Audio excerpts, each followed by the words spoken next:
La vitamine D, vous le rappeliez tout à l'heure, c'est pas une vitamine, c'est une hormone. Vous êtes le seul à le dire, hein. Ah non, je suis pas le seul à le dire. Ouvrez n'importe quel livre de physiologie, n'importe quel livre d'hormonologie, il est bien noté que c'est une hormone stéroïde, mais c'est une réalité, mais sauf que c'est pas du politiquement correct. Aujourd'hui, en France, on considère, et dans beaucoup de pays du monde, on considère qu'une hormone, c'est presque mal, parce qu'une hormone... C'est dangereux, rime. c'est cancer. Cancer, mais aussi, lorsqu'on arrive dans des périodes sportives, bientôt le Tour de France, c'est aussi dopage. Donc, d'un côté ou d'un autre, c'est pas bien. Et on considère, ça a été par exemple aussi un problème du traitement hormonal de la ménopause, on se dit, mais qu'est-ce que c'est que ces femmes qui ne veulent pas vieillir ?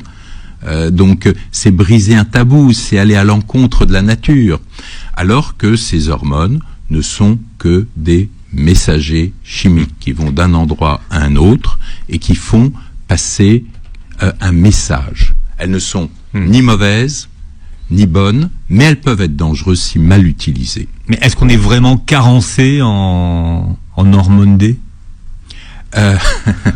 Alors c'est moche, hein, vous voyez, quand on dit hormone D, ça choque. Ça fait pas la même chose. Non, ça choque.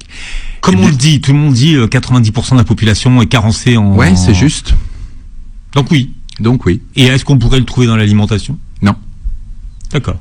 Non. Alors si, mais vous l'avez peut-être connu, moi je l'ai connu, c'est l'huile de foie de morue.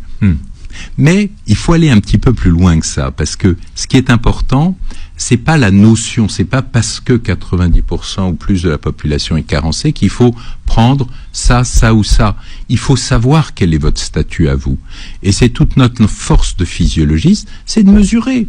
Peut-être que finalement vous avez un bon métabolisme, peut-être que pas. Et donc on regarde, tiens, vous avez une carence. Donc on va la corriger et on va pouvoir à ce moment-là la réévaluer. Midi 13h, AVS, présenté par Philippe Robichon sur Beurre FM.